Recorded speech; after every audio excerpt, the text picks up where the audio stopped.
जय हिंद दोस्तों, कैसे हो आप सभी। उम्मीद करता हूं दोस्तों आप सभी बहुत ही बढ़िया होंगे। दोस्तों आज की वीडियो में बात करने वाले हैं दोस्तों, अगर आप ग्रैंड लीग जीतना चाहते हो तो याद रखिएगा जो मैं आपको 4 टिप्स बताने वाला हूं, इनके अलावा आपको और किसी टिप्स को फॉलो नहीं करने की ज़रूरत पड़ेगी। अगर आप हेड टू हेड भी खेलते हो, स्मॉल लीग भी खेलते हो तो इन 4 को फॉलो कर लीजिएगा, आपको बहुत ज़्यादा प्रॉफिट होने वाला है फैंटेसी क्रिकेट में। तो याद रखिएगा इन टिप्स को आपको ज़रूर फॉलो करना है। आज तक अगर नहीं करते थी तो आज से कर दीजिएगा, ठीक है। स्टार्ट तो चलिएगा दोस्तों आगे बढ़ूँ उससे पहले बोल रहा हूँ, अगर आप टेलीग्राम पर नहीं जुड़े हो तो याद से जुड़ जाइए, क्योंकि दोस्तों फैंटेसी में आपको 100 से ज़्यादा चैनल्स देखने को मिल जाएंगे। सब आपको प्लेयर्स के स्टेट दिखाकर कंफ्यूज कर देंगे, इसे भी रख सकते हो उससे भी रख सकते हो। आपका भाई आपको बिल्कुल भी कंफ्यूज नहीं करेगा, इसलिए याद से टेलीग्राम पर जुड़ जाइएगा, मैं लिंक दे दूंगा, वहाँ से जुड़ सकते हो। चलिएगा स्टार्ट करता हूँ। तो सबसे पहली दोस्तों आपके लिए टिप रही वो ये रही, तो देखिएगा दोस्तों प्लेयर्स फॉर्म दोस्तों बहुत इंपॉर्टेंट होती है किसी प्लेयर के लिए, वो आपका बैट्समैन हो, ऑलराउंडर हो या बॉलर हो, ठीक है। याद दोस्तों याद रखिएगा तीनों के लिए इंपॉर्टेंट होता है प्लेयर्स का फॉर्म।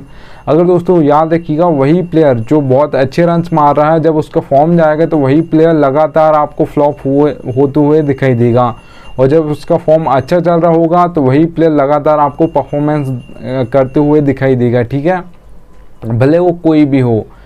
तो याद रखिएगा दोस्तों, अगर मैं दोस्तों यहाँ पर प्लेयर्स फॉर्म में एग्जांपल आपको देता हूँ, याद रखिएगा दोस्तों आपको लास्ट 5 मैच देखने किसी प्लेयर के, उससे ज़्यादा नहीं देखने की ज़रूरत आपको पड़ेगी। लास्ट 5 देख लीजिएगा, आपको पता चल जाएगा प्लेयर फॉर्म में है या नहीं है। अगर आप इससे ज़्यादा देखते हो तो मतलब आपके लिए कोई काम का नहीं है। आप मान लीजिएगा लास्ट 5 में ही आपको बिल्कुल करेक्ट पता चल जाएगा प्लेयर फॉर्म में है या नहीं है, ठीक है। तो लास्ट आपको 5 मैचेस की परफॉर्मेंस देखनी है, और इतना याद रखिएगा दोस्तों जब प्लेयर फॉर्म में होता है तो लगातार परफॉर्मेंस देगा, और नहीं होगा तो लगातार फ्लॉप होते हुए वही प्लेयर दिखाएगा, ऐसा नहीं कि दूसरा प्लेयर दिखाई देगा आपको, ठीक है। एग्जाम्पल के लिए दोस्तों आप सभी को बता दूं, आईपीएल 2022 विराट कोहली का इतना अच्छा नहीं गया था। आईपीएल 2023 देखोगे तो बहुत अच्छा गया उनके कंपैरिजन में 2022 के कंपैरिजन में, ठीक है। याद रखिएगा 2 प्लेयर के और नाम आपको बता देता हूँ। आईपीएल 2022 दिनेश कार्तिक और दीपक हुड्डा, इन दोनों प्लेयर्स का बहुत अच्छा गया था, आप ये मान सकते हो, ठीक है। आईपीएल 2022 अच्छा गया था, तब जाकर ही दिनेश कार्तिक ने वापसी की थी इंटरनेशनल क्रिकेट में। और उसके बाद देखिएगा दोस्तों जब फॉर्म गया तो आईपीएल 2023 में इन दोनों प्लेयर्स ने इतना कुछ भी खास नहीं किया, अगर आप उनसे 2022 से कंपैरिजन करोगे तो, ठीक है। तो प्लेयर तो वही है, बस फॉर्म चला गया, तो यहाँ पर आप मान सकते हो उनकी परफॉर्मेंस भी चली गई। तो चलिएगा दोस्तों आगे चलते हैं। तो सेकंड टिप की ओर बढ़ूँ उससे पहले बोल रहा हूँ, सबसे बेस्ट एप्लीकेशन जानना चाहते हो दोस्तों फैंटेसी की, तो याद रखिएगा विजन 11 सबसे बेस्ट एप्लीकेशन है।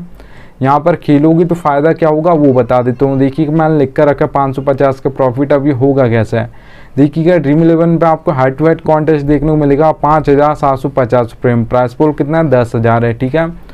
वही सेम टू सेम कॉन्टेस्ट आपको विजन 11 पर मिलेगा 5199 रुपये में, और प्राइस पोल कितना है 10,000 है, ठीक है। तो प्राइस पोल दोनों का सेम है। एंट्री फीस आपसे विजन 11 कम लेती है, 5,500 मतलब 550 रुपये आपसे कम लेती है, ठीक है। 5,200 मान लो 1 रुपये कम है, पर हम मान लेते हैं 5,200 है, और यहाँ पर कितना 5,750 है। तो सीधे 550 रुपये आपके बच जाते हैं विजन 11 पर, ठीक है। अब जरूरी नहीं है आपको 5,000 10,000 बड़े ही कॉन्टेस्ट खेलना, नहीं। आप 100 रुपये का खेलते हो, 200 रुपये का खेलते हो, 300 रुपये खेलते हो, यहाँ पर खेली का आपकी कुछ ना कुछ बचत हो जाएगी, जिससे आप मान सकते हो एक तरीके का आपको प्रॉफिट हो गया, ठीक है। याद रखिएगा। तो एप्लीकेशन का लिंक दे दिया, जिसके पास ना हो डाउनलोड कर लीजिएगा। तो सेकंड टिप देखते हैं दोस्तों, आपको दिखाई दे रही होगी पिच रिपोर्ट। पिच रिपोर्ट दोस्तों इंपॉर्टेंट होती है आपकी T20 और ODI मैचेस के लिए। यहाँ पर दोस्तों आपको सेट होने का टाइम नहीं मिलता है, जैसे ही जो ऐसी पिच होगी वहाँ पर मतलब आपने देखा होगा कोई भी कैप्टन होता है T20 और ODI मैचेस में टॉस जीतकर बॉल फर्स्ट करता, बहुत कम ऐसे मैचेस होते हैं जहाँ पर बैट फर्स्ट करें, ठीक है। और अगर हम टेस्ट मैच की बात करें तो वहाँ पे क्या होता है दोस्तों, वहाँ पे 50-50 चांस होता है, बॉल फर्स्ट भी कर सकता है कैप्टन या बैट फर्स्ट भी कर सकता है, ठीक है। याद रखिएगा। तो 3 टाइप्स के आपको पिच देखने को मिल जाएंगी यहाँ पर, बैटिंग फ्रेंडली, बैलेंस, बॉलिंग, ठीक है। हम नाम से ही आपको समझ आ रहा होगा बैटिंग फ्रेंडली पिच है, तो वहाँ पर स्कोर ज़्यादा आने वाला है, हाई स्कोरिंग एनकाउंटर होने वाला है जो भी मैच होगा, ठीक है। दोनों टीम्स अच्छे खासे परफॉर्मेंस देंगी। लास्ट में थोड़ा बहुत इधर उधर हो जाएगा तो कोई टीम जीत जाएगी, कोई टीम हार जाएगी, पर स्कोर अच्छा खासा बनेगा। ऐसा नहीं कि एक टीम ने 200 बना दी, एक टीम यहाँ पर 150, 50, 100 रन पे ही लुढ़क जाएगी, मतलब ऑल आउट हो जाएगी। ऐसा नहीं होगी, 170 तक तो वो भी टीम जाएगी, ठीक है। तो यहाँ पर आपको याद रखना है दोस्तों, अगर मैं T20I की बात करूँ बैटिंग फ्रेंडली पिचेस पर, तो आपके बैट्समैन परफॉर्मेंस करने वाले हैं तो विकेट कहाँ पर गिरेंगे, पावर प्ले और डेथ में सबसे ज़्यादा गिरेंगे। बैटिंग फ्रेंडली पिचेस पर दोस्तों T20I में जो ज़्यादातर स्कोर देखने को मिलता है वो आपको देखने को मिलेगा 170 से प्लस स्कोर, 180 हो सकता है, 190 हो सकता है, 200 प्लस भी जा सकता है, याद रखिएगा बैटिंग फ्रेंडली पिचेस पर, ठीक है, T20I की। अगर हम दोस्तों बात करते हैं बैलेंस पिच की, तो बैलेंस पिच में भी दोस्तों याद रखिएगा हमारे यहाँ पर जो परफॉर्मेंस देते हैं वो आपके ऑलराउंडर्स देते हैं, क्योंकि 4, 5, 6 नंबर पर आपके ऑलराउंडर्स बैटिंग करने आते हैं, और जो बैलेंस पिच होती है वहाँ पर आपका टॉप ऑर्डर ज़्यादा फ्लॉप हो जाता है। तो ऊपर के 2 मतलब 1 और 2 जल्दी आउट हो जाएंगे, या 1 और 3 हो जाएगा, या 2 और 3 हो जाएगा। तो ये मान सकते हो दोस्तों आपका फिर 4 नंबर की बैटिंग जल्दी आ जाएगी, और फिर वो बैटिंग से तो देगा आपको पॉइंट और बॉलिंग से भी देगा। तो इसलिए बैलेंस पिच पर आपके ऑलराउंडर्स परफॉर्म करते हैं। बैलेंस पिचेस पर दोस्तों जो आपको ज़्यादातर स्कोर देखने को मिलेगा 150 से लेकर 170 के बीच में ज़्यादातर देखने को मिलेगा, ठीक है, याद रखिएगा। T20I की मैं बात कर रहा हूँ। ज़्यादातर जो नॉर्मली देखा जाता है 160, 165 देखा जाता है बैलेंस पिचेस पर। अगर दोस्तों हम बॉलिंग पिच की बात करते हैं तो 2 टाइप्स के तो हमारे बॉलर्स होते हैं, एक पेसर्स होते हैं जिसे हम फास्ट बॉलर्स बोलते हैं, एक स्पिनर्स होते हैं, ठीक है। आपके राशिद खान को छोड़ दें तो बहुत कम ऐसे स्पिनर हैं दोस्तों जो डेथ में बॉलिंग करते हैं। आपके युजवेंद्र चहल हैं जो कभी कभार करते हैं RR की ओर से, ठीक है, राजस्थान रॉयल्स की ओर से।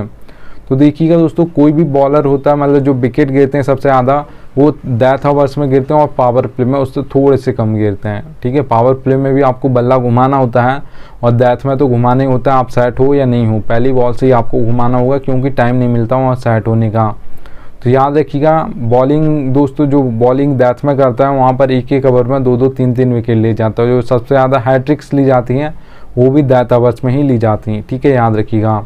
तो यहाँ पर दोस्तों आपको याद रखना है बॉलिंग पिचेस पर जो ज़्यादातर आपको स्कोर देखने को मिलेगा वो देखने को मिलेगा दोस्तों 130 से लेकर 150 के बीच में T20I में, ठीक है। 140 से 145 जो नॉर्मली देखा जाता है बॉलिंग पिचेस पर। चलिए दोस्तों थर्ड टिप की ओर बढ़ता हूँ। तो यहाँ पर आप दोस्तों देख पा रहे होगे बैटिंग ऑर्डर। बैटिंग ऑर्डर दोस्तों किसी प्लेयर के लिए इंपॉर्टेंट होता है, क्योंकि आपने जिस भी प्लेयर को अपनी टीम में रखा है 4 नंबर दिखा रहा है आपको कि 4 नंबर पर बैटिंग करने आएगा, पर वो आएगा 5 पर, तो फिर आप चाहोगे कि जल्दी आउट हो क्योंकि ये बॉल ख़त्म होते आ रही हैं, बॉल ख़त्म हो जाएंगी तो मेरे बल्ले आज की तो बैटिंग ही नहीं आएगी, ठीक है। तो इसलिए बैटिंग ऑर्डर आपके लिए इंपॉर्टेंट होता है। और फैंटेसी में दोस्तों ये कोई नहीं बताता कौन कहाँ पर बॉलिंग करेगा, कौन सा बॉलर यहाँ पर पावर प्ले बॉलिंग करने वाला, कौन सा मिडिल में, कौन सा प्लेयर डेथ में करने वाला है, ठीक है, याद रखिएगा। आपका भाई आपको एक एक प्लेयर का बताता है कौन सा बॉलर पावर प्ले में करेगा, कौन सा मिडिल में, कौन सा डेथ ओवर्स में, ठीक है। 4 सेक्शन मिलते हैं दोस्तों सभी एप्लीकेशन पर फैंटेसी में, wicket keeper, batsman, allrounder, bowler, ठीक है। आपका भाई आपको एग्जाम्पल के लिए मैं समझा देता हूँ। रोहित शर्मा के सामने 2 नंबर लिखा है, विराट कोहली के सामने 3 नंबर लिखा है, हार्दिक पांड्या के सामने 5 नंबर। तो ऐसे एक एक प्लेयर का आपको मैं मतलब नंबर से आपको बता दूंगा बैटिंग ऑर्डर कौन कहाँ पर आएगा, और बॉलिंग कैसे करेगा वो कैसे बताऊंगा। तो यहाँ पर एग्जाम्पल के लिए आप देख पा रहे हो हार्दिक पांड्या के सामने लिखा है O/M, ठीक है, वाइट कलर में। तो वहाँ पर आप दोस्तों देख पा रहे होगे O का मतलब है ओपनिंग में 1 ओवर डालेंगे, मिडिल में 1 ओवर डालेंगे, क्योंकि 6th ऑप्शन होते हैं बॉलिंग का T20I में, ठीक है। 6th ऑप्शन है तो मतलब 2 ही ओवर डालेंगे, अगर 5th ऑप्शन है तो फिर वो 4 ओवर डालने वाले हैं, तो फिर वो पावर प्ले में 2 ओवर डाल देंगे और डेथ में 2 ओवर डालेंगे, ठीक है, सॉरी मिडिल में 2 ओवर डालेंगे, एंग का मतलब मिडिल ओवर्स, ठीक है। अगर एक और एग्जांपल ले लेते हैं हम, भुवनेश्वर कुमार के सामने लिखा दोस्तों O/D, ठीक है। तो ओपनिंग में 2 ओवर डालेंगे और D का मतलब डेथ में 2 ओवर डालेंगे, ठीक है। एक एक प्लेयर का ऐसा आपको बताऊंगा। आपको भी पता होगा जब भुवनेश्वर कुमार इंडिया से खेलते थे, अब SRH से ही खेलते हैं, सिर्फ इंडिया से भी ऐसे ही करते थे, पावर प्ले में 2 ओवर डालते थे, 2 ओवर डेथ में डालते थे। मिडिल में तभी लेकर आया जाता है भुवनेश्वर कुमार को ज़्यादातर जब कोई बल्लेबाज सेट हो गया हो और आउट ना हो रहा हो तो, ठीक है, फिर सबसे एक्सपीरियंस प्लेयर को लगाया जाता है। तो इतना याद रखिएगा, आपको एक एक प्लेयर का बैटिंग ऑर्डर बताऊंगा, कौन कहाँ पर बॉलिंग करेगा ये भी बताऊंगा। तो यहाँ से टेलीग्राम पर जुड़ जाइएगा। चलिएगा दोस्तों, अब मैं आपको ये बोनस टिप बता रहा हूँ फैंटेसी की, ये रियलिटी है पर कोई बताता नहीं है, ठीक है। नीड लक दोस्तों, ज़रूरत पड़ेगी आपको लक की, ठीक है। फैंटेसी क्रिकेट खेलते हो तो लक तो ज़रूरत पड़ती है। वो आप कोई सा भी कॉन्टेस्ट खेलते हो, hard to hard, small league, grand league, mega grand league. अब देखिएगा मैं आपको समझा देता हूँ। नीड लक लिखा है, ठीक है, ज़रूरत पड़ेगी आपको लक की। तो हेड टू हेड कॉन्टेस्ट खेलते हो तो इसमें दोस्तों 2 ही मेंबर होते हैं, एक मैं हूँगा, एक आप होगे। या तो मैं जीतूंगा या आप जीतोगे। तो वहाँ पे दोस्तों आपका 90% नॉलेज चलती है, 10% जो आपको ग्रीन कलर में 10% लिखा है उसका मतलब 10% लक चलता है और 90% आपकी नॉलेज चलती है, ठीक है, याद रखिएगा। अगर दोस्तों हम बात करते हैं स्मॉल लीग की, तो यहाँ पर दोस्तों ऐसा हो जाता है, मेंबर्स बढ़ जाएंगे। स्मॉल लीग कॉन्टेस्ट कौन से होते हैं आप सभी को पता होगा, 3 से 4 मेंबर कॉन्टेस्ट को ज़्यादातर स्मॉल लीग माना है। ऐसा नहीं कि उससे ज़्यादा नहीं होते हैं, पर ज़्यादातर जो कॉन्टेस्ट होते हैं 3 से 4 मेंबर कॉन्टेस्ट को स्मॉल लीग बोलते हैं। तो वहाँ पर याद रखिएगा आप 3 से 4 मेंबर हो जाएंगे, मेंबर्स बढ़ गए, 2 से 3 हो गए या 4 हो गए, तो 20% आपका लक हो जाएगा, ठीक है। 80% आपकी नॉलेज चलेगी स्मॉल लीग कॉन्टेस्ट में। लक परसेंटेज 10% बढ़ जाएगा, 20% हो जाएगा और 80% नॉलेज चलेगी। जो मैंने आपको टिप्स दी हैं उन्हें फॉलो करोगे तो फिर यहाँ पर भी आप इजीली जीत सकते हो। अगर दोस्तों हम मेगा ग्रैंड लीग की बात करते हैं तो 50% चांस होता है आपको अपना 50% बेस्ट देना है। जिस दिन लक आपका अपना 50% बेस्ट देगा उसी दिन आपकी ग्रैंड लीग में फर्स्ट रैंक आएगी, नहीं तो नहीं आएगी। आप 100 टीम बनाओ, 200 टीम बनाओ, 500 टीम बनाओ, 1000 टीम बना लो, ठीक है, याद रखिएगा।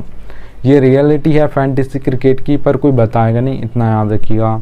अगर दोस्तों हम बात कर लेते हैं, ज़्यादातर दोस्तों आपने देखा होगा जो फर्स्ट रैंक पर टीम्स आती हैं 1 2 3 4 5 6 इन नंबर्स की ही टीम ज़्यादातर फर्स्ट आती हैं, क्योंकि थोड़ा बहुत दिमाग लगाते हैं और 50% लक साथ देता है, तभी उनकी ग्रैंड लीग में फर्स्ट रैंक आती है, ठीक है, याद रखिएगा।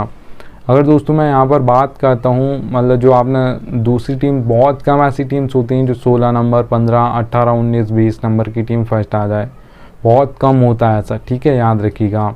तो आपको इतना याद रखना है कि ये 5 से 6 ही टीम बनाइएगा अपनी ग्रैंड लीग की, मेगा ग्रैंड लीग की, और सोच समझ कर आपको बनाना है, ठीक है, कि ऐसा मैच आज हो सकता है। फिर आप अपना बेस्ट दीजिएगा, जिस दिन लक साथ देगा उसी दिन आपकी ग्रैंड लीग में फर्स्ट रैंक आ जाएगी। अगर आप 100% लक पर डिपेंड हो जाते हो तो बहुत कम चांस होता है आपकी ग्रैंड लीग में फर्स्ट रैंक आ जाए, ठीक है, याद रखिएगा।